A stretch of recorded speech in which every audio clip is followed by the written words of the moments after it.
ஓகேவா? இந்த மாதிரி மெஜாரிட்டியான கிரிக்கெட் பண்டிட்ஸ் பழைய கிரிக்கெட் பிளேயர்ஸே வந்துட்டு இந்த மாதிரியான ப்ரிடிக்ஷன்ஸ் தான் கொடுத்திருந்தாங்க.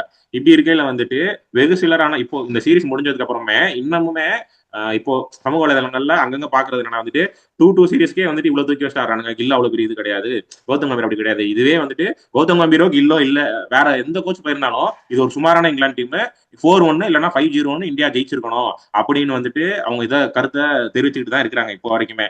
நான் லைவாவே பார்த்தேன். என்கிட்ட டேரக்டாவே கிரீட் தெரியும். என்னோட சர்க்கிள்லயே வந்துட்டு ஒரு நபர் வந்துட்டு இந்த மாதிரி கருத்துக்கள் எல்லாம் தெரிவிச்சுக்கிட்டு தான் இருந்தாங்க. அது வந்துட்டு சிஎஸ்கே ஃபேன் தான். நீயும் இன்னொரு ஒரு சிஎஸ்கே ஃபேனா இருக்கிறனால நான் கேட்கிறேன். இதை கொஞ்சம் எக்ஸ்பிளைன் பண்ணி, எனக்கு இந்த கான்செப்ட் எனக்கு புரியல. கான்செப்ட் ஒண்ணு கான்செப்ட் ஒண்ணுதான்.